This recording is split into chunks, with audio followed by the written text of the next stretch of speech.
नमस्कार, welcome to RCI नवशिखर channel. आप सभी का आरसीआई के नवशिखर चैनल में स्वागत है। आज का हमारा टॉपिक ऑफ डिस्कशन है teaching Braille and for this discussion we have expert mister Virendra Singh. He is Braille development officer at NIVH Dehradun. He is working for last 22 years in this field और इन्होंने बहुत सारी बुक्स भी लिखी हैं। तो मैं अपने व्यूअर्स को बोलना चाहूंगी उनके इस रिगार्ड में जो भी क्वेश्चंस हैं हमारे टोल फ्री नंबर पे कॉल कर सकते हैं। हमारा टोल फ्री नंबर है 1800112008 265111613। हमारा फैक्स नंबर है 265111609। तो आप हमें कॉल कर सकते हैं और अपने व्यूज दे सकते हैं। कोई भी क्वेरीज हैं वो पूछ सकते हैं हमारे एक्सपर्ट से। तो आइए हम अपने एक्सपर्ट से अपनी डिस्कशन स्टार्ट करते हैं। Welcome sir. सर, जैसे कि हम जानते हैं कि आज का जो हमारा चर्चा का विषय है ये टीचिंग ब्रेल है, तो हम जानना चाहेंगे कि हम ब्रेल विजुअल इम्पेयर्ड इंडिविजुअल्स के लिए जैसे बहुत इम्पोर्टेंट है, तो किस तरीके से हम उनको पढ़ा सकते हैं। अच्छा, थैंक यू। तो दर्शकों को सर्वप्रथम नमस्कार। एक्चुअली ये बड़ा ही अहम प्रश्न है, यह खास तौर से कि जो लोग इस क्षेत्र में कार्यरत हैं, और ये मैं विश्वास करता हूं कि ब्रेल क्या है ये आप भली भांति जानते होंगे। अब जरूरत इस बात की है कि ब्रेल शिक्षण को हम कैसे सफलतापूर्वक अपने अपने क्षेत्र में, अपने विद्यालयों में क्रियान्वित करें और दृष्टिहीन बालकों को उसका भरपूर लाभ मिले। यहां पर यह समझना जरूरी है कि ब्रेल शिक्षण के लिए, फॉर टीचिंग ब्रेल, हमें कुछ ज्यादा ही एहतियात के, कुछ नए कदमों की, कुछ ज्यादा ही प्रिकॉशंस लेने की जरूरत पड़ती है। और इसी क्रम में मैं चाहूंगा कि हम लोग बात करें कि जो प्रिंट रीडिंग और ब्रेल रीडिंग दोनों के प्रक्रिया में, पठन प्रक्रिया में मूल अंतर क्या है, बेसिक डिफरेंस क्या है। यह बात हमें समझ लेनी चाहिए कि जो प्रिंट रीडिंग है वह दृष्टि से की जाती है और जो ब्रेल है वह स्पर्श माध्यम से किया जाना चाहिए। वास्तव में यह सभी को पता है कि लुई ब्रेल ने ब्रेल की रचना जब की थी, उसमें उसका उद्देश्य दृष्टिहीन लोगों के पठन पाठन, पढ़ने लिखने के उद्देश्य से ब्रेल की रचना की थी। लेकिन आज के युग में जैसे जैसे व्यवसायीकरण विशिष्ट शिक्षा का हो रहा है, उसमें लोग दृष्टि से ही भी ब्रेल पढ़ने लगे हैं, जिसे मैं किसी तरह से उचित नहीं मानता। इस तथ्य को स्वीकार करते हुए कि ब्रेल स्पर्श माध्यम से पढ़े जाने वाली वस्तु है, इस क्रम में हमें जानना होगा कि पठन जो प्रिंट माध्यम से और पठन ब्रेल माध्यम से, दोनों में जो अंतर है वो ये है कि हमारे जो स्पर्श इंद्रिय है उसका जो परसेप्चुअल विंडो है अपेक्षाकृत छोटा है। हम एक बार में एक ही करेक्टर, एक ही इकाई, अर्थात जिसको करेक्टर हम कह सकते हैं, की पहचान होती है। जबकि प्रिंट रीडिंग में दृष्टि के व्यापक परिक्षेत्र होने के कारण उसकी जो इकाई है वो एक वर्ड भी हो सकती है, एक वाक्य भी हो सकता है, पैरा भी हो सकता है। अर्थात दोनों के जो प्रत्यक्षीकरण की प्रक्रिया है उनमें अंतर है। अतः आवश्यक है कि जब हम अपने बालकों को या अपने टारगेट ग्रुप को ब्रेल सिखाएं तो इस तथ्य को भली बात समझ लें कि स्पर्श की अपनी सीमाएं हैं। ये क्या इसका लिमिटेड क्षेत्र होता है। उस क्रम में ब्रेल को सिखाने से पहले ध्यान रखना होगा कि उसकी भली भांति ट्रेनिंग दी जाए, उसकी इस तरह से रेडी किया जाए, उसको प्रिपेयर किया जाए उस प्रक्रिया को कि हमारे ब्लाइंड बच्चे को तकलीफ ना हो। सर, जैसे कि आप हमें बता रहे हैं कि प्रिंट रीडिंग और ब्रेल रीडिंग में क्या डिफरेंस होता है, तो जैसे कि आपने बताया कि there is a difference in the process, उन दोनों के प्रोसेस में डिफरेंस होता है। हम ये जानना चाहेंगे कि ब्रेल जो हम पढ़ाते हैं उसके लिए क्या प्री रिक्विजिट्स चाहिए होते हैं, पहले क्या मतलब फैक्टर्स को हम कंसीडर करते हैं जिससे कि हम एनफोर्स करते हैं कि हमें ब्रेल रीडिंग इंट्रोड्यूस करानी चाहिए। हाँ, बहुत प्रासंगिक प्रश्न है। यह बात बिल्कुल सही है कि यह तथ्य जब समझ में आ गया कि हमें दोनों के प्रक्रिया में अंतर इस प्रकार का है, तो यह भी जानना आवश्यक है कि ब्रेल शिक्षण से पूर्व, before teaching Braille, what are the steps which we should follow to carry out to prepare our child. बच्चे को तैयार करने से पूर्व हम क्या क्या कदम उठाएं।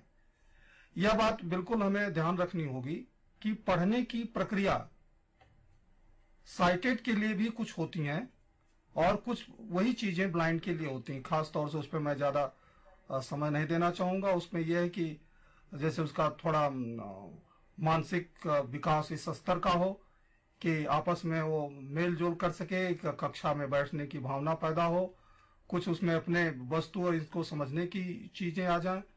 दूसरा जो है कि वो उसमें संवेगात्मक भी विकास होना चाहिए कि कुछ सुनना चाहिए उसको, कि कोई कहानी समझ सके जो हम पढ़ाने जा रहे हैं, उसको एक क्रमिक ढंग से वो सुन सके बच्चा।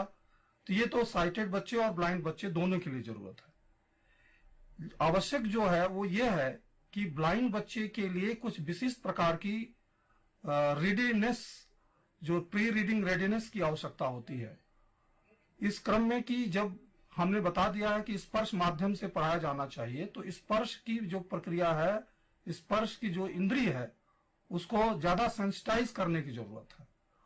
और यह भी यहाँ पर ध्यान रखना होगा कि ब्रेल पढ़ते समय हमें अपने हाथों का कोऑर्डिनेटेड यूज होता है, मूवमेंट होता है। सर, जैसे कि यहाँ आपने एक पॉइंट बताया कि कोऑर्डिनेटेड यूज होता है और हमें अपने टेक्टाइल सेंस को स्ट्रांग रखना चाहिए ब्रेल रीडिंग के दौरान।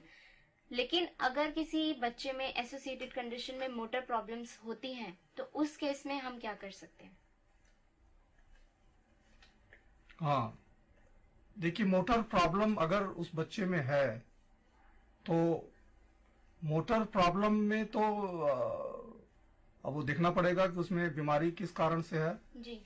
अब मुझे इसमें इस संदर्भ में है कि उसके लिए विशेष प्रकार की ट्रेनिंग देनी होगी ताकि उसमें गति आए, उसमें मस्कुलर कंट्रोल जरूरी है हाथों में, ताकि बार बार लाइनों को हम लेफ्ट से राइट, राइट से लेफ्ट करते हैं पेज के ऊपर। तो इसलिए जब तक उस पर हाथों में कंट्रोल नहीं होगा, मस्कुलर कंट्रोल नहीं होगा और कोऑर्डिनेटेड यूज तब तक होगा नहीं और फिंगर में सेंसिटिविटी भी नहीं आएगी।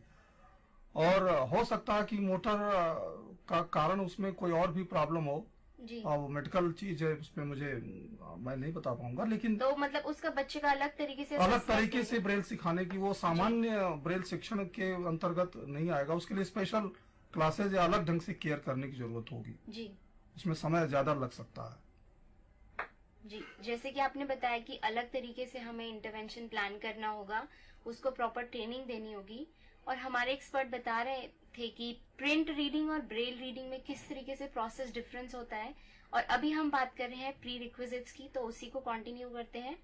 तो हम जानते हैं इसके बारे में और कि हमें क्या क्या प्री रिक्विजिट्स ध्यान में रखने चाहिए। जी, तो प्री रिक्विजिट्स में जैसा कि आपको आवश्यकता मैंने बता दी है कि ब्लाइंड बच्चे को साइटेड के तुलना में मस्कुलर कंट्रोल की ज्यादा जरूरत पड़ती है।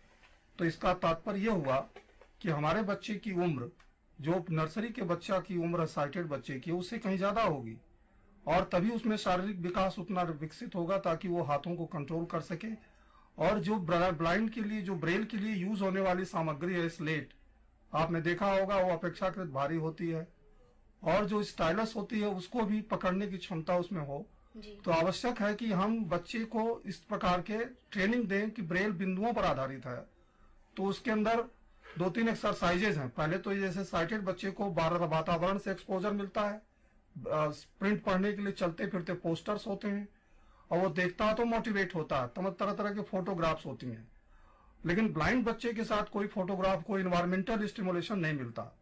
तो आवश्यक है कि हम पहले अपने जो क्लासरूम है, जो अपना विद्यालय का वातावरण है, उसमें ब्रेल का इन्वायरमेंट पैदा करें। जैसे उसका नाम लिखा जाए, कक्षा उसका नाम ब्रेल में लिख करके उस पर चिपका दिया जाए, टेबल के ऊपर टेबल लिख करके चिपकाया जाए, चेयर के ऊपर चेयर लिख करके स्टिकर ब्रेल में चिपकाए जाए, ताकि बच्चा स्वतः प्रेरित हो यह जानने के लिए कि यह कुछ है, और उससे उसको सीखने की जो मोटिवेशन ज्यादा पैदा होगा। ये तो बड़ी सामान्य सी बात हुई इन्वायरमेंटल स्टिमुलेशन की। उसके बाद स्पेसिफिक में जब आता है तो बच्चे को हमें सिमुलेटेड बुक्स भी तैयार करनी चाहिए, जैसे कि पुराने होमवर्क किए हुए बच्चे, सीनियर बच्चे, उनकी किताबें ले लें, उसको बांध करके टैग करके उसको हाथ, क्योंकि हाथ की ट्रेनिंग जरूरी है मूवमेंट की। साइटेड बच्चे के लिए ये जरूरी नहीं कि मूवमेंट होता हो, इंद्रिय का मूवमेंट नहीं होता, लेकिन हाथों का मूवमेंट जरूरी है इसमें, फ्रॉम लेफ्ट टू राइट। तो इसकी लाइन टू लाइन प्रैक्टिस करना है, क्रॉस द लाइन, ये बड़ा जरूरी है कोऑर्डिनेटेड मैनर में। तो इसके लिए जरूरी है कि सिमुलेटेड बुक्स बनाएं और उस पर हाथ उसके चलाएं। उसके बाद जब हम बिंदुओं पर आते हैं कि खासतौर से जब बच्चे को हमें बिंदु सिखाना, तो कई बार मैंने ये देखा है विद्यालयों में, आज भी कई लोग मिलते जुलते तर्क करते हैं कि साहब ब्रेल सिखाने के लिए गोलियों का यूज करें और बड़े बड़े बोर्ड जो होते हैं टिन के ऊपर अक्षरों को उभार दिया जाए, वो ज्यादा ठीक होता है। मेरा कहना यह है कि इस प्रकार का कोई भी आर्टिफिशियल, कोई भी तरीका जो ब्रेल बिंदु के जो नेचुरल डॉट्स हैं उससे हट करके प्रस्तुत न किया जाए। जी सर, कंटिन्यू कीजिए।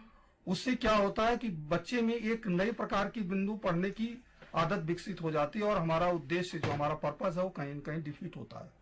इसलिए आवश्यक है कि ब्रेल के प्रस्तुति में, ब्रेल शिक्षण के समस्त प्रक्रिया में जो वास्तविक ब्रेल है, वहां बिंदु हैं, उसी के द्वारा ही उसको प्रशिक्षित किया जाए, उसी की तरह उसको एक्सपोजर दिया जाए। अब बात आती है कि बिंदुओं को पहचानने के लिए उसके अंदर लाइकनेस, डिसलाइकनेस, इस तरह के कई शेप्स भी आते हैं मॉन्टेसरी में साइटेड बच्चों के लिए, रेक्टेंगल और कई शेप जो आते हैं, डिफरेंट डिफरेंट शेप्स, उनकी एक्सरसाइजेस करा के बच्चे में एक टच सेंसिटिविटी को हम ज्यादा से ज्यादा बढ़ा सकते हैं। पहले टीचिंग करने से पहले ये जरूर किया जाना चाहिए हम जब ब्रेल टीचिंग की बात करते हैं तो। और उसके बाद जो हमने बताया कि बिंदुओं पर आधारित भी कुछ ड्रिलिंग होनी चाहिए। उसके लिए जरूरी है कि बिंदु के अलग अलग शेप बना दिए जाएं, बिना यह बताए कि ये कोई मीनिंग है। लाइनें गिनवाएं, उसमें एक छोटी बड़ी लाइनें, यहाँ बताओ how many lines are there on the page, कौन छोटी है, कौन सी बड़ी है, इससे बड़ी, तो उससे बिंदुओं के द्वारा सेंसिटिविटी और बिंदुओं को पहचानने की क्षमता उसमें आएगी। तो डिफरेंट एक्सरसाइजेज रीडिंग रेडीनेस के लिए ब्रेल में भी बिंदुओं पर आधारित तैयार की जानी चाहिए। और इसके लिए डिफरेंट जो हमारे डिप्लोमा कोर्सेज चलते हैं टीचिंग के, स्पेशल डिप्लोमा, उसमें सिखाया जाता है ब्रेल टीचिंग के दौरान। और ये सब इसलिए किया जाता ताकि हमारा बच्चा ब्रेल पढ़ने से पूर्व आवश्यक रूप से और आवश्यक मात्रा में उसके अंदर ब्रेल सेंसिटिविटी सीखने की पूरी क्षमता आ सके। उसके बाद जो ध्यान देने की बात यह है कि हम बच्चे को किस तरह से आगे बढ़ाएं। जब हम सिखाने लगे ब्रेल तो कहां से शुरू करें, कैसे शुरू करें, ये अगला टॉपिक होगा हमारा, जिस पर कि हम सोच रहे हैं कि आपसे बात करें। यह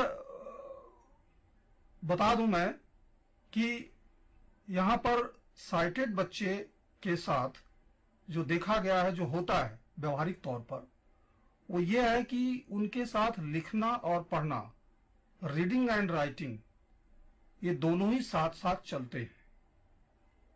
लेकिन ब्रेल सिखाते समय मैं बहुत ही इसको सख्ती से, बड़े ही मतलब एक सशक्त माध्यम से बताना चाहता हूं कि राइटिंग को साथ साथ ब्रेल रीडिंग के साथ नहीं चलाना होगा। उसका कारण यह है कि जब हम बच्चे को ब्रेल सिखाते हैं तो ब्रेल सीखने की प्रक्रिया लिखने की प्रक्रिया से थोड़ी भिन्न होती है, क्योंकि आमतौर से जो हम इंस्ट्रूमेंट आजकल यूज करते हैं, राइटिंग स्लेट, उसमें लिखते समय डॉट्स रिवर्स पंच होते हैं, उभरते हैं, और पढ़ते समय right to left to right उनको पढ़ा जाता है, और लिखते समय राइट टू लेफ्ट लिखा जाता है। इसलिए एक उनका जो मेंटल कंसेप्ट बनेगा बिंदुओं का, वो अलग होगा। इसलिए जरूरी है कि साल 2 साल तक रीडिंग ही कराई जाए ब्लाइंड बच्चे को और राइटिंग को फिलहाल स्थगित रखा जाए। यह जरूर ध्यान दिया जाना चाहिए। लेकिन यह देखा यह गया है कि लोग राइटिंग पहले कराते हैं सुविधा की दृष्टि से या न जानकारी की वजह से। और तो इसलिए मेरा सुझाव है सभी कार्यकर्ताओं से इस क्षेत्र में जो है कि इसको ध्यान रखा जाए। उसके बाद हम जब ब्रेल सीखने की बात करें, सिखाने की बात करें और कब शुरू करें, तो जब हम ये देख लें कि हमारे बच्चे में पर्याप्त सेंसिटिविटी, पहचानने की क्षमता, स्पर्शीय शक्ति विकसित हो गई है कि वो बिंदुओं को पहचानने लगा है इस हद तक कि हम ब्रेल को पढ़ा सकते हैं, तब हम अपने बच्चे को ब्रेल की तरफ ले जाएं। सर, जैसे यहाँ पे आपने बताया कि हम कुछ ऐसे एक्टिविटीज देंगे कि टच जो सेंसेशंस है वो बच्चे की स्ट्रांग हो जाए, तो हम ये जानना चाहेंगे अगर इन केस हम लेते हैं कि बच्चे में एवरीथिंग इज इंटैक्ट, सारे सेंसेशंस इंटैक्ट हैं, सब कुछ फाइन है, बट ब्लाइंड है बच्चा, तो इसका कुछ इंटेलिजेंस से लिंक है? Does it affect the IQ और ब्रेल के, इसके मतलब कुछ कनेक्शन है इसका? बहुत सुंदर प्रश्न है ये। ब्रेल का संबंध इंटेलिजेंस से पाया गया है। विदेशों में रिसर्च हुई है और जो फाइंडिंग्स आई हैं उसमें ये पाया गया है कि ब्रेल सीखने के लिए साइटेड बच्चे की अपेक्षा ज्यादा IQ की जरूरत हो, बुद्धि परिलब्धि की जरूरत पड़ती है। इसको इस प्रकार से देखें, इसमें जो ऑथेंटिक स्टडी मिलती है, यूं तो बहुत स्टडी हुई है लेकिन सभी का उल्लेख शायद संभव यहाँ ना हो, लेकिन जो मुझे बहुत अच्छी स्टडी लगती है वो लॉयनफील्ड की है, कैटरिस एंड लॉयनफील्ड की स्टडी है। उसमें ये पाया गया है कि हम जब बच्चे को ब्रेल सिखाते हैं तो 11 साल की अवस्था में जाकर के हम अपने बच्चे को इस योग्य पाते हैं कि वो लिखना पढ़ना सीख सकता है, सीख लेता है 11 साल की अवस्था में। मतलब ब्रेल का जो कौशल है लेखन और पठन दोनों को 11 साल की अवस्था में वह ग्रहण करता है। इसमें बुनियादी सवाल यह उठता है कि एक बच्चा 11 साल की अवस्था में, चाहे वो ब्लाइंड हो या साइटेड, मैं दोनों को अभी भूल जाऊं, कि वह लिखना पढ़ना 11 साल में सीखता है। और जबकि साइटेड बच्चा 5वीं या 6वीं में उम्र के हिसाब से होता है, तो क्या उस समय वो लिखना पढ़ना के कौशल को प्राप्त करता है? नहीं। जहां तक मेरी जानकारी है, पहली दूसरी के बच्चे, साइटेड बच्चे पढ़ना लिखना अच्छी तरह समझ जाते हैं। वो भाषा की वजह से भले ही उसका उच्चारण या और न कर पाते हो, अर्थ न समझते हो, लेकिन लिखने पढ़ने में वो लिखने पढ़ने का कौशल वो प्राप्त कर लेते हैं। तो यह सिद्ध होता है कि 11 साल की उम्र में हमारा ब्लाइंड बच्चा ब्रेल कौशल प्राप्त करता है, तो मतलब यह है कि उसके लिए IQ की ज्यादा जरूरत पड़ती है।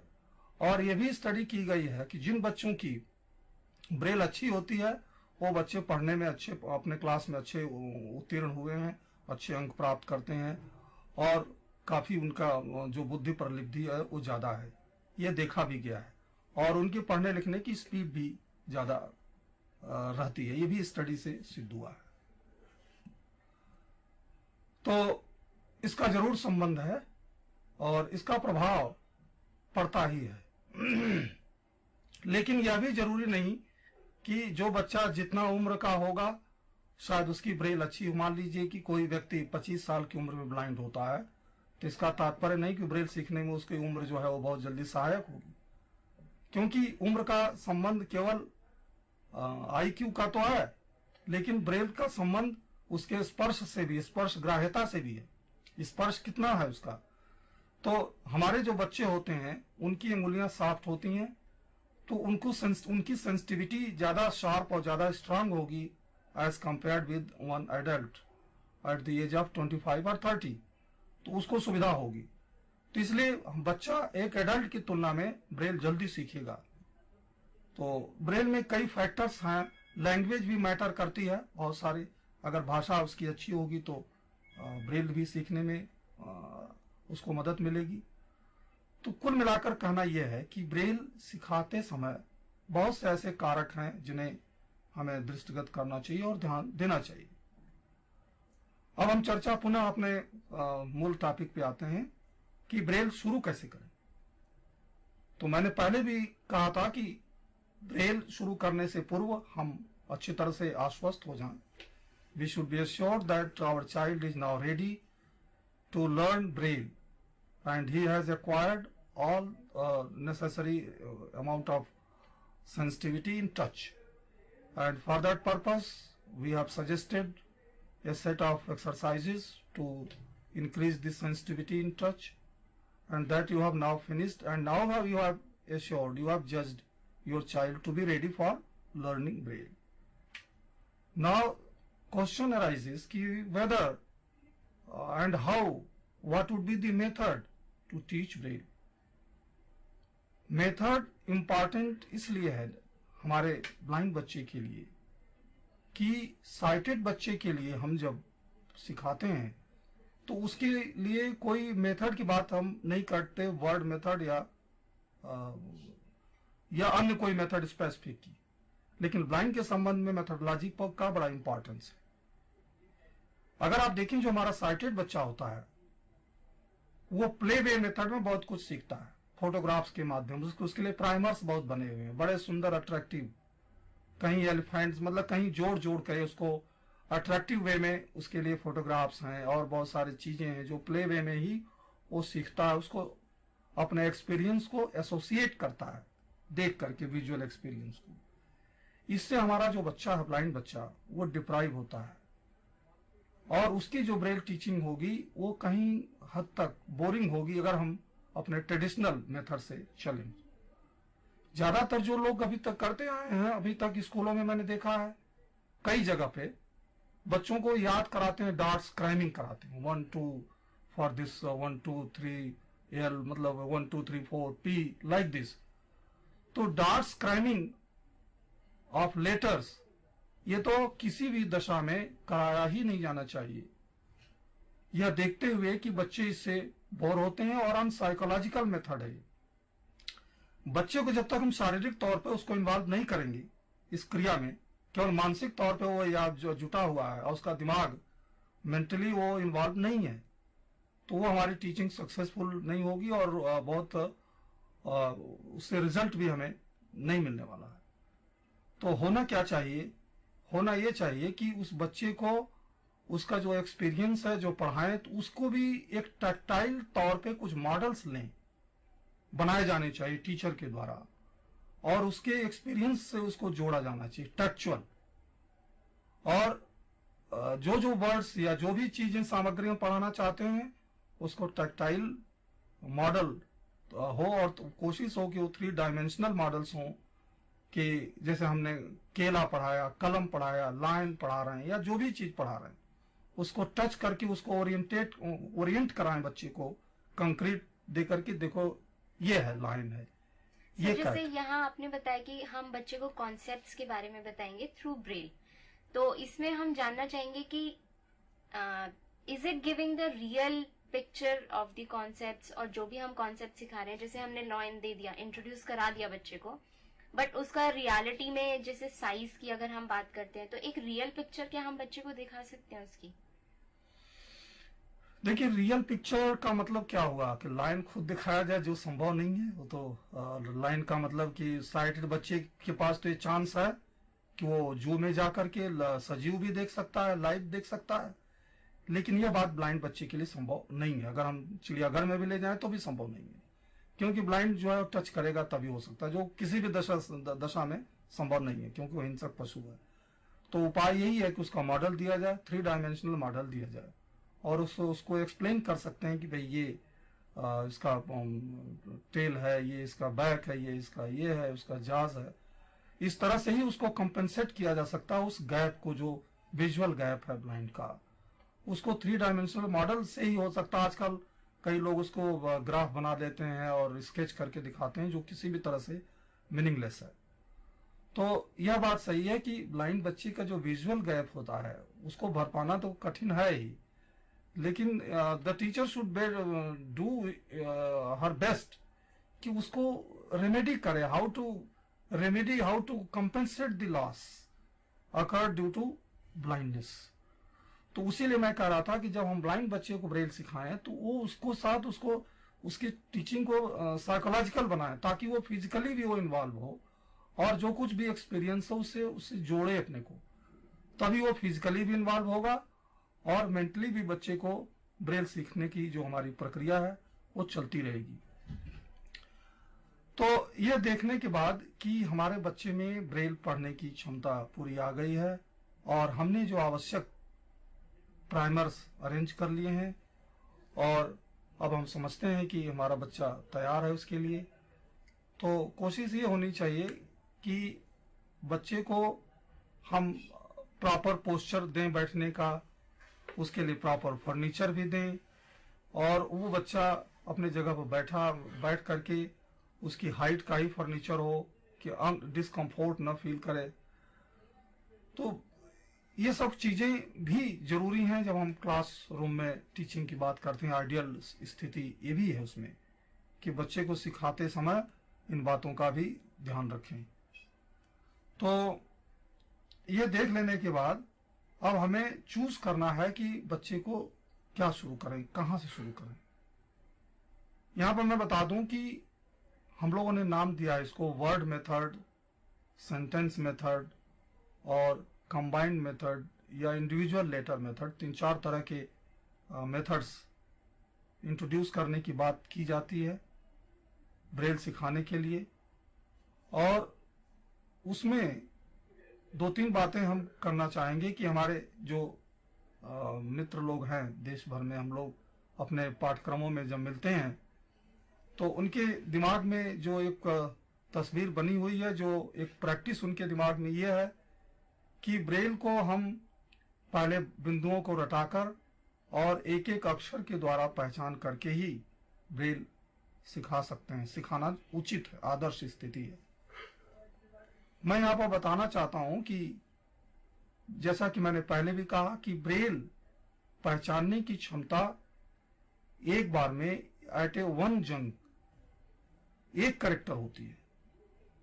तो अगर हम इस तरह के माध्यम से जो पद्धति आपने अक्षरों वाली अपना रखी है या जो चल रही है उसके माध्यम से पढ़ाएंगे तो बच्चे में वो अपेक्षाकृत जो स्पीड है पढ़ने की, वो पहले एक एक वर्ड को एनालाइज करेगा, एक एक अक्षर को, फिर उसको सिंथेसाइज करेगा। तो उसमें जो रीडिंग हैबिट्स हैं वो डिफेक्टिव रीडिंग हैबिट्स शुरू से ही डेवलप हो जाएगी। तो आवश्यक है कि हम उस बच्चे को जब ब्रेल बिगिन करें, टीचिंग ब्रेल, उस समय ही इस तरह से ध्यान रखें कि बच्चे में बजाय इसके कि वो एनालिटिक अप्रोच लेकर चले और सिंथेटिक अप्रोच ले, एनालिटिक अप्रोच बाद में ले, उसको पहले पढ़ने की प्रैक्टिस करें। तो होना ये चाहिए कि हम सब मेथड अप्लाई करें। वर्ड मेथड आइडियल मेथड है वैसे, और उसमें यह है कि हमें कुछ वर्ड्स चुन लें पहले उसके एक्सपीरियंस से जुड़े हुए और उनको ध्यान में रख करके जो बच्चा जानता हो उनको पढ़ाएं। और यह भी ध्यान बता दूं मैं यहाँ पर कि होता तो नहीं है, लेकिन आदर्श स्थिति यह है कि हमें बच्चे के लिए जो ब्रेल प्राइमर चूज करें उसमें तो ज्यादातर ये होता है कि जो आम बच्चों के लिए प्राइमर है वही इस्तेमाल करते हैं, उसी को ब्रेलीकरण कर दिया जाता है और उसी को प्रयोग करते हुए हम अपने बच्चों को ब्रेल सिखाते हैं। यह किसी भी तरह से मैं मानता हूं उचित नहीं है, क्योंकि उसमें जो विषय वस्तु होती है वो ज्यादातर दृष्टिमूलक होती है और दृष्टि पर आधारित होती है। अब जैसे चांदनी रात और ये चंद्रमा और ये बहुत सारे चीजें, परछाइयां, प्रतिबिंब पर आधारित लाल लाल रंगों के आधार पर बच्चों को, ज्यादा साइटेड बच्चों को वो ज्यादा अट्रैक्टिव लगती है, इसलिए उनका विषय जो होता है दृष्टिमूलक ज्यादातर होता है, जो ब्लाइंड बच्चे के लिए बहुत मददगार नहीं होता। तो आवश्यक यह है कि हम ब्लाइंड बच्चे के लिए जो विषय शिक्षण विषय चयन करें या जो भी वोकैबुलरी हम तय करें उसमें ध्यान रखें कि उसमें उस ब्लाइंड बच्चे के अनुभव से जुड़ी हुई हो। सर, जैसे ये ब्रेल टीचिंग के बारे में हम बात कर रहे हैं और जैसे अलग अलग लैंग्वेजेस होती हैं, हिंदी, इंग्लिश, और हम कुछ कॉन्सेप्ट्स मैथ्स में भी इंट्रोड्यूस कराते हैं हम बच्चे को। तो हमारे कौन से फैक्टर्स हैं या कुछ ऐसे पॉइंट्स का हमें ध्यान रखना चाहिए कि हम अगर बच्चे को ब्रेल सिखा रहे हैं तो पहले हमें हिंदी सिखानी है या इंग्लिश या मैथ्स में हमें काउंटिंग सिखानी है? कुछ ऐसा है पॉइंट्स? Very good point. देखिए, पहली बात तो हम एक्सप्लेन कर दें यहाँ पर कि हम लोग ब्रेल को एक सब्जेक्ट के रूप में व्यवहार करते हैं। वास्तव में ब्रेल एक सब्जेक्ट नहीं है, ब्रेल एक माध्यम है और ये किसी भी भाषा को व्यक्त करने का, जैसे प्रिंट ये क्या है, प्रिंट कोई हिंदी प्रिंट या इसके लिए नहीं है। तो ब्रेल सीखने सिखाने के लिए कोई अलग से व्यवस्था मैं मानता हूं नहीं की जानी चाहिए। यह भाषा के क्लास में होना चाहिए और भाषा से जुड़ा हुआ है इसका संबंध। जब हम कोई भी भाषा सिखाते हैं, हिंदी हो या इंग्लिश हो, तो ब्रेल का संबंध उससे अपने आप कोरिलेटेड है कि जब भाषा हम कैसे सिखाएंगे, किसी न किसी माध्यम से। भाषा का मूल स्वरूप है उसकी ग्रामर, उसकी स्पेलिंग, उसकी चीजें, तो उसको हम कैसे सिखाएंगे? वो तभी संभव है जब कोई न कोई माध्यम हो। साइटेड बच्चा प्रिंट माध्यम से सीखता है, ब्लाइंड बच्चा ब्रेल माध्यम से। इसलिए यह सवाल जो आपने किया कि पहले हम मैथ कोड सिखाएं या कौन सी भाषा सिखाएं, यह बात उस पर निर्भर करती है कि उस विद्यालय में ब्रेल जो शिक्षण माध्यम क्या है।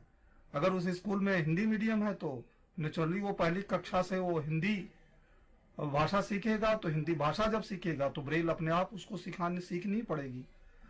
तो यह भाषा से संबंधित है, न कि प्राथमिकता या कोई नियम के आधार पर कि ब्रेल पहले किस भाषा के लिए सिखाया जाए। और आवश्यकता से जोड़ा जाना चाहिए। और मैथमेटिक कोड या इस तरह की जो चीजें हैं, ये ब्रेल की विधा बन कैसे गई? एक्चुअली यह ब्रेल को जो जानने वाले हैं ये बड़ी बात समझते हैं इस बात को कि ब्रेल कुल 63 चिन्हों पर आधारित है और जितनी भी साइंस हो या मैथ हो या कोई भाषा विशेष हो या और कोई विषय हो, उसकी आवश्यकताओं को उसको लिपिबद्ध करने के लिए ब्रेल में आवश्यकता तो होगी ही, और उसके लिए एक कोड, एक मोड की जरूरत पड़ती है, एक सिस्टम की जरूरत पड़ती है। तो उसी तरह से हिंदी ब्रेल कंस्ट्रक्शंस होते हैं, हिंदी ब्रेल शॉर्ट हैंड होते हैं या short hand system, mathematics system को कोड, संगीत नोटेशंस, कंप्यूटर नोटेशंस, तो जरूरत पड़ती है। एक एडजस्टमेंट है, एक तरह से उसको कोडिफाई किया गया सब्जेक्ट के हिसाब से। तो अगर मैथमेटिक्स सब्जेक्ट हम पढ़ा रहे हों तो अगर उसमें जरूरत है कोड की, तो उस ब्रेल के में जो उपलब्ध कोड है वो बताया जाना चाहिए शिक्षण के दौरान। उसको अलग से सिखाने की आवश्यकता नहीं है। जैसे जैसे विषय आगे बढ़ता रहेगा उसके साथ ब्रेल मैथमेटिक कोड भी वो सीखता जाएगा, ऐसा मेरा मानना है। जी, जैसे कि सर आपने बताया कि किस तरीके से हम मैथमेटिकल कॉन्सेप्ट सिखा सकते हैं, और अगर हम बात करते हैं लैंग्वेज की, हिंदी, इंग्लिश या मैथ्स, तो ब्रेल जो है ये इंडिपेंडेंट है। हमें देखना है कि इस बच्चे के स्कूल में कौन सा एनवायरनमेंट है, किस तरीके से बच्चे को ब्रेल सिखाई जा रही है, तो हमें उसी रेगुलेशंस को, उसी रूल्स को फॉलो करना है और बच्चे को ब्रेल सिखानी है। तो जैसे कि हम बात करें सर ब्रेल टीचिंग की, और हमने बहुत सारे पॉइंट्स डिस्कस करे कि क्या प्री रिक्विजिट्स होने चाहिए, क्या मेथड्स होने चाहिए, स्टेप्स हमें किस तरीके से फॉलो करने हैं। यहाँ पे अगला प्रश्न आता है कि एक स्पेशल स्कूल होते हैं बच्चों के लिए। अगर बच्चे का IQ नॉर्मल है बट ब्लाइंड है, तो इसलिए हम उसको ब्रेल सिखा रहे हैं, तो क्या वो एक नॉर्मल सेटअप में जाके उसको अधिकार है ब्रेल सीखने का? और दूसरी बात ये कि वहां पे टीचर्स के क्या इतने ट्रेंड होते हैं कि वो उनको ब्रेल सिखा सके?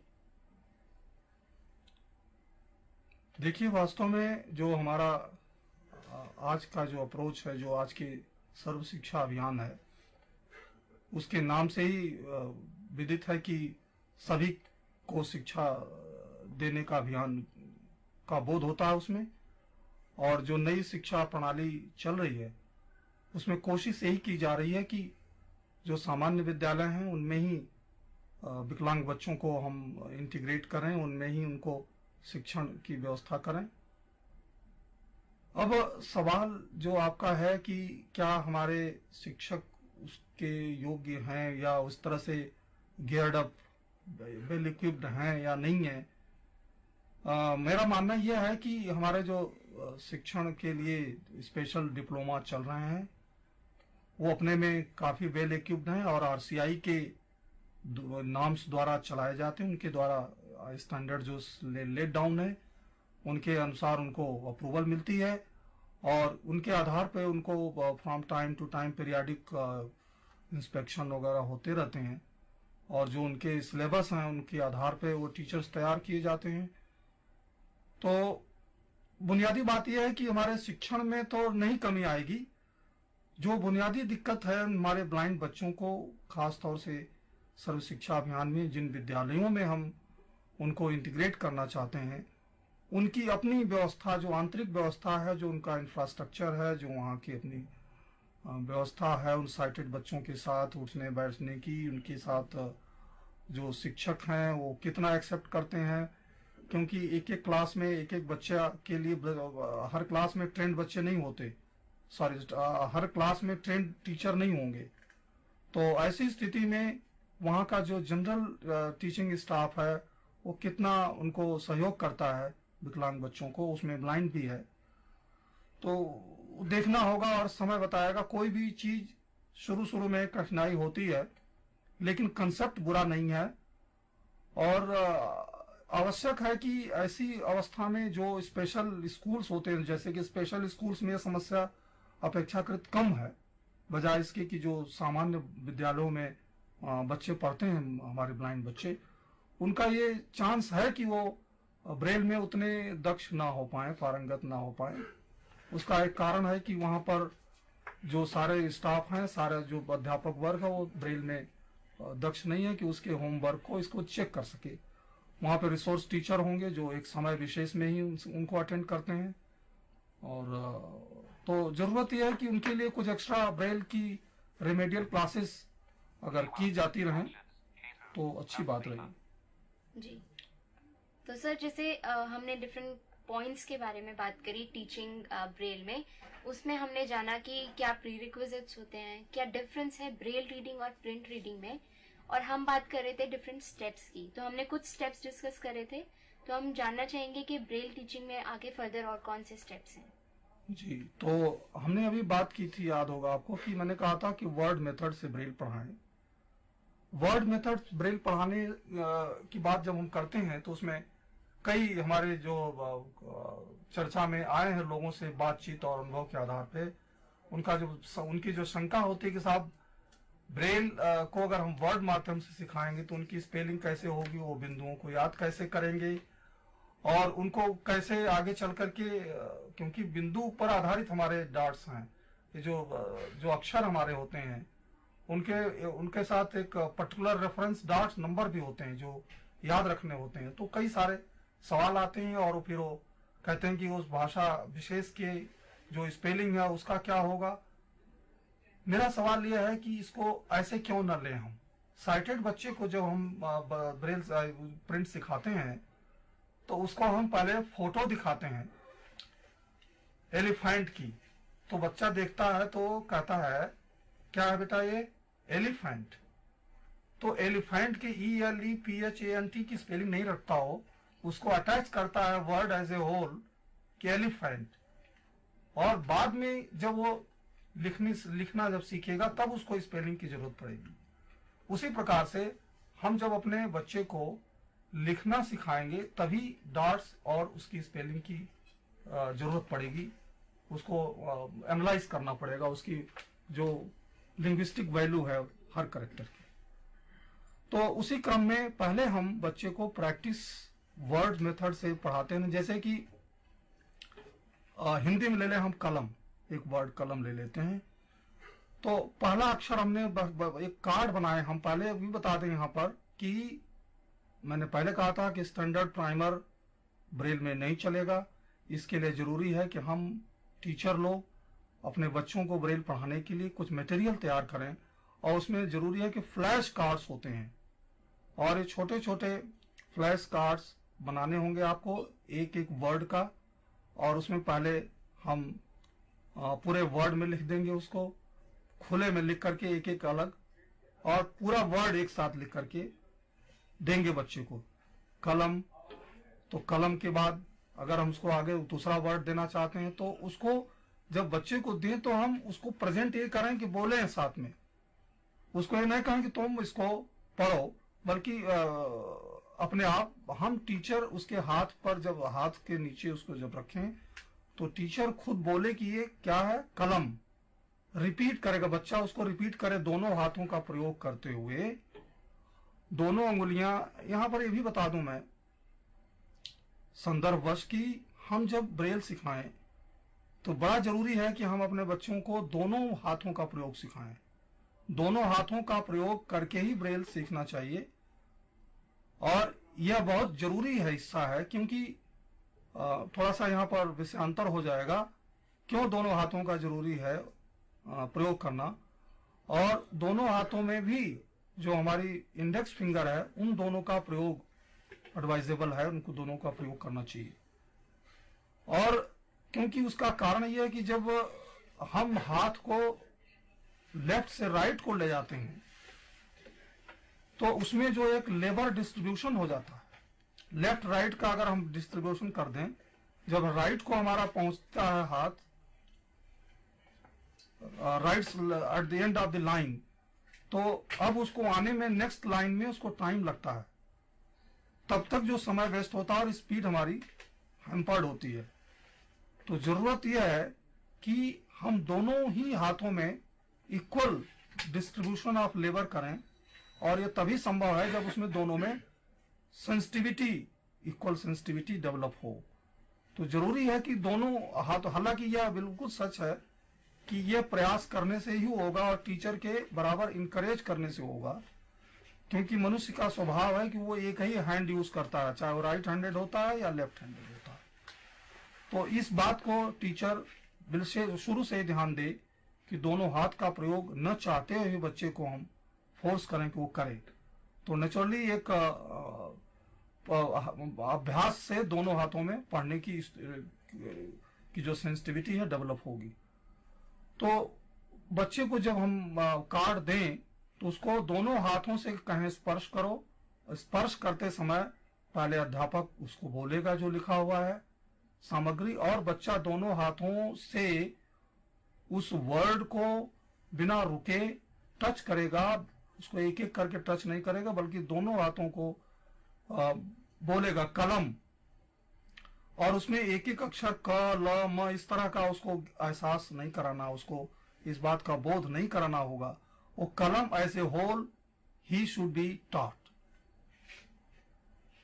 और उसके बाद बच्चे को इसी तरह से ये देखना होगा कि जो हमने शेप दिए हैं क ल म, इसमें 3 कैरेक्टर्स हैं क ल म, और इन कैरेक्टर्स को जब अगला वर्ड हम चयन करें तो कोशिश करें कि उसमें एक दो जो कैरेक्टर्स हैं, जो लेटर्स हैं, वो रिपीट हो, रिटेन हो उसमें। तो इसका हो सकता है कमल, अब है तो वर्ड वही लेकिन वो उसका सीक्वेंस बदल गया है। तो बच्चे में जो कैरेक्टर्स की भी एक पहचानने की क्षमता होगी। He will acquire the sensitivity recognition of the each character also, और he will be familiar with the words from repeated practice and exercise। तो सर जैसे कि आपने बताया कि अगर हम बच्चे को ब्रेल सिखा रहे हैं तो उसमें जैसे हम लेटर्स की, अल्फाबेट्स की किस तरह से सीक्वेंसिंग करके एक ही वर्ड का, जैसे हमारे एक्सपर्ट ने एग्जांपल दिया कि कमल है या कलम है, उसमें वर्ड अलग अलग हैं और अल्फाबेट सेम है, उनकी सीक्वेंसिंग में डिफरेंस है। तो हम डिफरेंट कॉन्सेप्ट्स बच्चे को सिखा सकते हैं ब्रेल में, जो हम अपने एक्सपर्ट के साथ डिस्कस कर रहे हैं। अभी तक मैं आपको बताना चाहूंगी हमारे डिस्कशन में हमने जो पॉइंट्स डिस्कस किए, पहले हमने डिस्कस किया कि ब्रेल रीडिंग और प्रिंट रीडिंग में क्या डिफरेंस होता है, क्या उनके प्रोसेस में डिफरेंसेस होते हैं। उसके बाद हमने जाना कि what are the different prerequisites for teaching Braille to visually impaired individuals. और उन प्री रिक्विजिट्स को फुलफिल करने के बाद, उन रिक्वायरमेंट्स को पूरा करने के बाद हमें कैसे स्टेप्स फॉलो करने चाहिए, और उन स्टेप्स को हम जान रहे हैं वन बाय वन कि how we should follow them to learn Braille और to teach Braille to the individuals. बाकी की डिस्कशन हम एक छोटे से ब्रेक के बाद अपने एक्सपर्ट्स के साथ कंटिन्यू करेंगे। This is time for the short break.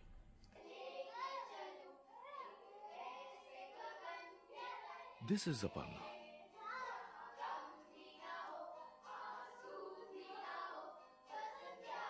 She loves chess and Shah Rukh Khan.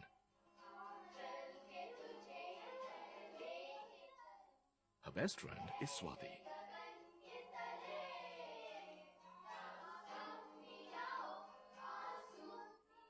She also has visual impairment.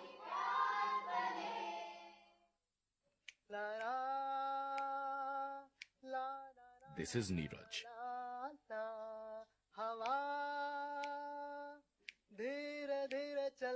He plays many instruments.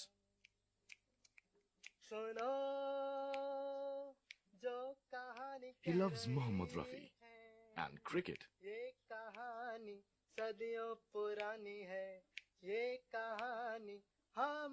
He also uses crutches for mobility.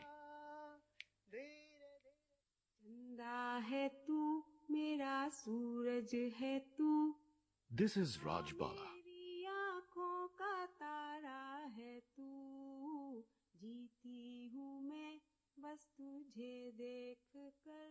With her husband and daughter.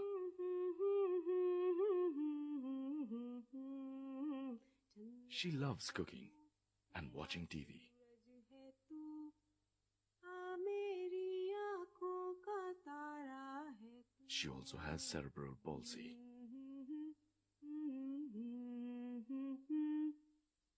Look beyond the disability. Look at the person.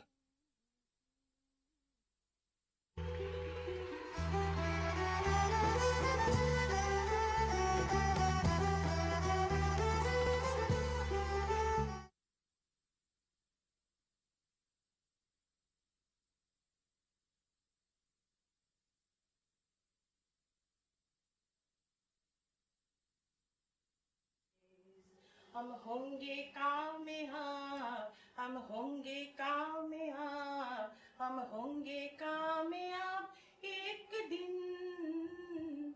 हो मन में है विश्वास, पूरा है विश्वास, हम होंगे कामयाब एक दिन। We shall overcome, we shall overcome, we shall overcome someday. Oh, deep in my heart, I do believe that we shall overcome someday. We shall overcome someday. We shall overcome someday.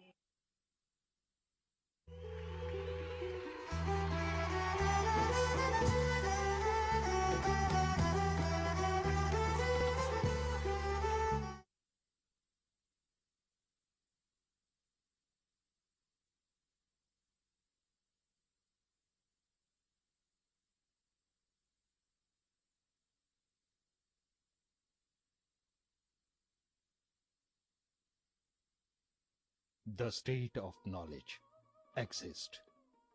The will, the capacity, and method are usually the problem. मानसिक मंदता एक ऐसी विकलांगता है जो 18 वर्ष की आयु से पूर्व कभी भी हो सकती है, जिसमें व्यवहार अनुकूलता में कमी एवं बुद्धि क्षमता 70% से कम होती है।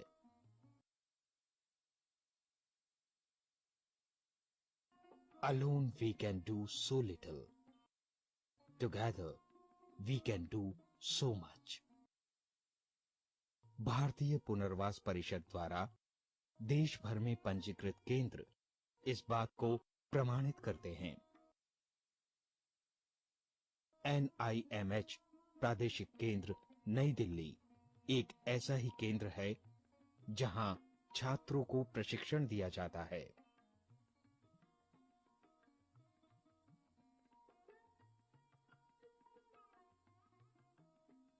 जिसके उपरांत वे मंद बुद्धि बच्चों की सेवा में नियुक्त होते हैं।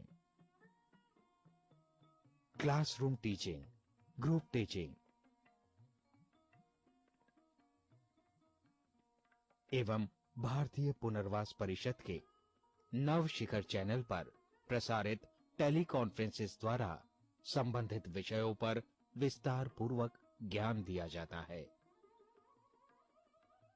Medical, occupational therapy, physiotherapy,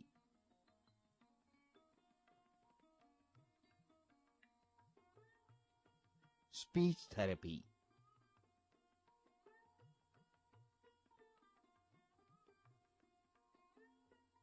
psychology और स्पेशल एजुकेशन जैसे क्षेत्रों में छात्रों को प्रशिक्षित किया जाता है।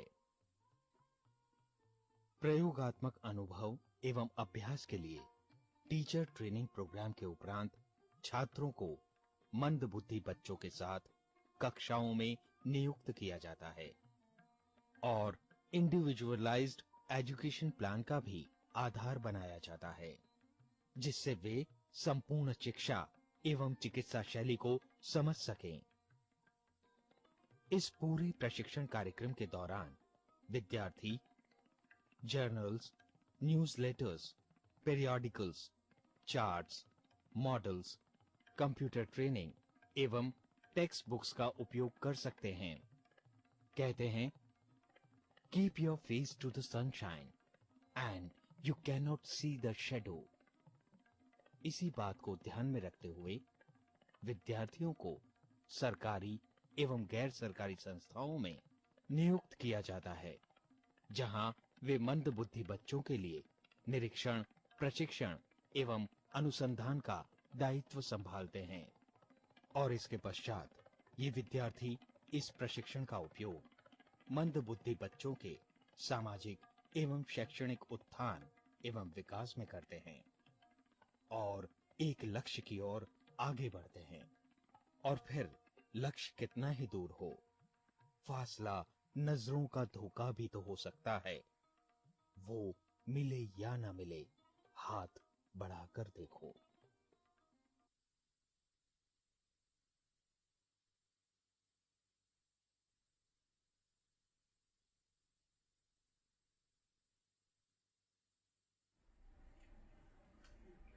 Welcome back to our discussion. Break में जाने से पहले हमने डिफरेंट पॉइंट्स डिस्कस किए थे जो हमने आपको समराइज किए, और इस डिस्कशन में हमारे साथ एक और एक्सपर्ट हैं जो आपको आज का हमारा टॉपिक है टीचिंग ब्रेल, उसके बारे में और इन्फॉर्मेशंस देंगे। प्रोफेसर एसआर मित्तल, जो इस फील्ड में काफी ईयर्स से हैं और इसके बारे में, ब्रेल के बारे में, किस तरीके से teaching Braille is an important point for visually impaired individuals और किस तरीके से हम मेथड्स फॉलो कर सकते हैं, तो इनके बारे में और इन्फॉर्मेशन ये हमारे एक्सपर्ट देंगे।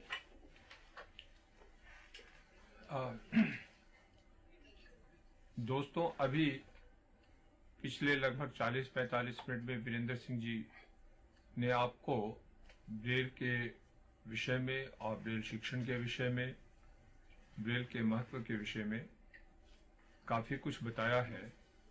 मैं उसमें जो ऐड करना चाहता हूं वो ये है कि आप ये समझ लीजिए कि जैसे एक दृष्टिवान का जीवन बिना लिखाई पढ़ाई के, बिना किसी स्क्रिप्ट को जाने निरर्थक है, ठीक उसी तरह से एक दृष्टिबाधित व्यक्ति के लिए का जीवन भी है, अगर उसको ब्रेल लिपि के माध्यम से, ब्रेल स्क्रिप्ट के माध्यम से पढ़ना लिखना नहीं आता है। तो ब्रेल उसके लिए उतनी ही इम्पोर्टेंट है जितनी एक दृष्टिवान के लिए प्रिंट सिस्टम है। ब्रेल में जो खास बात है जो प्रिंट में नहीं है वो ये है कि शायद वीरेंद्र सिंह जी ने ये बात पहले बताई भी हो, बट मैं एम्फेसाइज करने के लिए दोबारा से कह रहा हूं कि ब्रेल एक ऐसी स्क्रिप्ट है जो ध्वनि पर आधारित है, और ध्वनि पर आधारित होने के नाते अगर आप किसी भाषा को नहीं भी जानते हैं पर अगर ब्रेल जानते हैं, ब्रेल स्क्रिप्ट जानते हैं, तो उस भाषा की पुस्तकों को आप पढ़ सकते हैं। भले ही उसका अर्थ पूरी तरह से न समझ पाए। ध्वनि पर आधारित होने से हमारा तात्पर्य यह है कि एक प्रकार की ध्वनि के लिए जो अक्षर विभिन्न भाषाओं में होते हैं वो सभी ब्रेल के एक डॉट कॉम्बिनेशन से रिप्रेजेंट किए जाते हैं। उदाहरण के लिए ग्रीक भाषा का अल्फा ले लीजिए, इंग्लिश का ए ले लीजिए, हिंदी का अ ले लीजिए और उर्दू का अलिफ ले लीजिए। ये 4 अलग अलग भाषाएं हैं, ग्रीक, इंग्लिश, हिंदी और उर्दू। इन चारों में अ साउंड के लिए अलग अलग कैरेक्टर, अलग अलग नाम से कैरेक्टर्स को बुलाया जाता है, जैसे मैंने कहा अल्फा, ए, अ और अलिफ। लेकिन ब्रेल में ये चारों भाषाओं के अ साउंड देने वाले जो कैरेक्टर है वो केवल एक ही डॉट कॉम्बिनेशन यानी कि डॉट 1 से रिप्रेजेंट होते हैं। Similarly beta Greek, B English, ब हिंदी एंड बे उर्दू, ये डॉट्स 1 और 2 से रिप्रेजेंट होते हैं। तीसरी बात ब्रेल के बारे में जो मैं आपको बताना चाहूंगा वो ये है कि ये एक ऐसी साइंटिफिक स्क्रिप्ट है जो लॉजिकल प्रिंसिपल्स पर बेस्ड है। और लॉजिकल प्रिंसिपल पर बेस्ड है जब मैं कहता हूं या हम लोग कहते हैं, तब हमारा तात्पर्य है कि इसमें जो ये 6 डॉट्स हैं, इन 6 डॉट्स को एक क्रम से लुई ने 7 पंक्तियों में विभाजित किया था। और अगर आपको एक पंक्ति आ जाती है कि पहले लाइन के डॉट्स कॉम्बिनेशंस आपको समझ में आ जाते हैं, तो उसके बाद के डॉट कॉम्बिनेशंस को समझना बहुत आसान हो जाता है, क्योंकि वो एक नियम के अनुसार डेवलप होते हैं, बनते हैं। जैसे उदाहरण के लिए जो पहली लाइन है ब्रेल स्क्रिप्ट के 63 कॉम्बिनेशंस की, उनके अंदर उसमें 10 अक्षर होते हैं, ये 10 कॉम्बिनेशंस होते हैं। और ये 10 कॉम्बिनेशन 1, 2, 4, 5 यानी कि जो ब्रेल के ऊपर के 4 डॉट्स है, मेरे ख्याल से ब्रेल सेल का जिक्र वीरेंद्र सिंह जी आपके साथ कर चुके होंगे। यह वीरेंद्र सिंह जी हमने नहीं। अच्छा, ब्रेल सेल के बारे में चूंकि हमारे व्यूअर्स जितने भी हैं, दर्शक जितने भी हैं, वो किसी न किसी प्रशिक्षण संस्थान से संबंधित हैं, वहां पर पढ़ा रहे हैं या फिर पढ़ रहे हैं होंगे, तो उनको ब्रेल का अनुभव, ब्रेल के बारे में बेसिक ज्ञान या बेसिक जानकारी अवश्य होगी। लेकिन मैं फिर भी आपको बता दूं कि ब्रेल जो है, जो ब्रेल के 6 डॉट्स होते हैं, वो 6 डॉट्स अगर आप देखें इस हाथ को, इसमें अगर हम 2 लाइन ऊपर से नीचे तक डॉट्स की बनाएं तो बाईं तरफ की जो लाइन है इसमें 3 डॉट्स होते हैं और दाईं तरफ की लाइन में 3 डॉट्स होते हैं।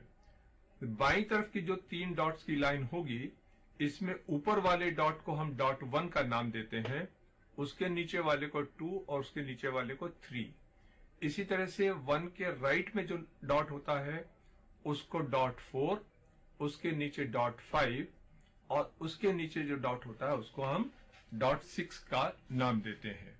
तो जब मैं कहता हूं कि ऊपर के 4 डॉट्स, तब मेरा मतलब होता है कि डॉट्स बाईं तरफ के 1 और 2 और दाईं तरफ के 4 और 5, यानी कि 1, 2, 4, 5 जो 4 डॉट्स बनते हैं, ब्रेल के पहले 10 अक्षर या 10 कॉम्बिनेशन जो पहली लाइन के अंदर आते हैं वो इन 4 डॉट्स के कॉम्बिनेशन से बनते हैं। हालांकि इन 4 डॉट से बहुत से कॉम्बिनेशन बन सकते हैं, बहुत से मेरा मतलब अनगिनत नहीं, लेकिन 15-20 जो कॉम्बिनेशन बनते हैं, पर हम 10 अक्षर कॉम्बिनेशंस को पहली लाइन के अंदर इंक्लूड करते हैं, जैसे डॉट 1, 1, 2, 1, 4, 1, 4, 5, 1, 5, 1, 2, 4, 1, 2, 4, 5, 1, 2, 5, 2, 4 एंड 2, 4, 5।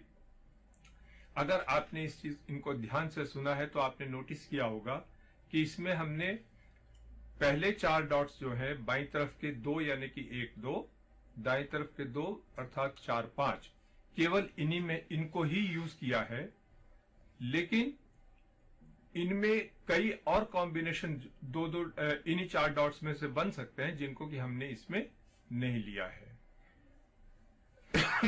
अगले जो जैसे मैंने पहले कहा कि ये एक नियम पर आधारित है, तो इसमें दूसरी लाइन को फॉर्म करने का, क्रिएट करने का जो नियम है वो ये है कि इन पहले डॉट्स में हम डॉट 3 ऐड कर दें। जो पहले 10 कॉम्बिनेशन है उनमें हम डॉट 3 ऐड कर दें तो हमको नए 10 कॉम्बिनेशन मिल जाते हैं। जैसे डॉट 1 में 3 ऐड कर दें तो डॉट 1 3 बन जाएगा, 1 2 में ऐड कर दें तो 1 2 3 बन जाएगा, 1 4 में ऐड करें तो 1 3 4 बन जाएगा। इसी तरह से डॉट 3 3 ऐड करते जाएंगे पहले 10 कॉम्बिनेशंस के अंदर, तो हमको अगले 10 कॉम्बिनेशन मिल जाते हैं। और फिर दूसरी लाइन के जो 3 ऐड करने के बाद हमको 10 कॉम्बिनेशंस मिले हैं, हमने बनाए हैं, उनमें अगर डॉट 6 ऐड कर दें तो तीसरे 10 कॉम्बिनेशंस का सेट मिल जाएगा। जैसे 1 3 में 6 ऐड करें 1 3 6, 1 2 3 में ऐड करें तो 1 2 3 6, इसी तरह से 1 4 में ऐड 1 3 4 में ऐड कर दें तो 1 3 4 6, so on and so fourth. तो 40 कॉम्बिनेशन इस तरह से हमको मिल जाते हैं। सर, जैसे आपने इन कॉम्बिनेशंस के बारे में बताया, तो what is the advantage of using these combinations? ऐसा है कि ये जितने कॉम्बिनेशंस हैं, ये 63 कॉम्बिनेशंस को याद करने के लिए इस तरह से हम लोगों को बताते हैं। इससे आसानी से हमको 60, अदरवाइज मैं कहूं कि 6 डॉट्स हैं और 6 डॉट के 63 मैक्सिमम कॉम्बिनेशन बनते हैं, इससे ऊपर बन नहीं सकते हैं। तो आप घूमते रहेंगे कि वो 63 कॉम्बिनेशन 1 4 5 1 6 1 4 1 3 4 1 4 6 एटसेट्रा एटसेट्रा। लेकिन अगर इस तरह से आप देखेंगे तो ये एक बिल्कुल सिस्टम की तरह से समझ में आ जाएंगे कि 63 कैसे होते हैं जी। ये एडवांटेज है इसका। अदरवाइज और कोई एडवांटेज इसका नहीं है एज सच, लेकिन सबसे बड़ा एडवांटेज है कि इन 63 कॉम्बिनेशंस कैसे बनते हैं, ज्यादा क्यों नहीं बनते हैं, वो समझने के लिए ये सिस्टम बनाया गया, या इस सिस्टम की बात हम करते हैं। तो sir, do we introduce these combinations at the initial step, या हम किसी आगे जाके इंट्रोड्यूस करवाते हैं? ये स्टेप्स, ये जो कॉम्बिनेशंस का जो तरीका है, हम बच्चों के साथ नहीं करते हैं। बच्चों को तो हमने अल्फाबेट सीधे सीधे सिखाना है जी। बच्चों को तो पढ़ना सीधे सिखाना, उनको हम ये 63 का जो सिस्टम है वो नहीं बताते हैं। ये हम उन लोगों को बताते हैं जो एडल्ट्स होते हैं, एडल्ट लर्नर्स जो हैं। जैसे फॉर एग्जांपल हमारे टीचर ट्रेनिंग सेंटर्स के ट्रेनीज हैं, एडल्ट्स हैं, वो उनको बताते हैं ताकि उनको आसानी से समझ में आ जाए। बच्चों को ये चीज हम नहीं बताते हैं, बच्चों को बताने की आवश्यकता भी नहीं है, उनके लिए इसका कोई मतलब भी खास नहीं है। बच्चों को हम ये चीज नहीं बताते हैं जी। तो वीरेंद्र सर, आप इसके बारे में अपने व्यूज देना चाहेंगे? हाँ, देखिए, जैसा कि डॉक्टर मित्तल साहब ने कहा कि ब्रेल बड़ा ही एक टिपिकल टॉपिक है, और आप देखेंगे कि हम जब प्रिंट की बात करते हैं तो कहीं पर प्रिंट टीचिंग वर्ड नहीं आता, लेकिन ब्रेल टीचिंग की बात हम स्पेशली करते हैं। क्यों करते हैं?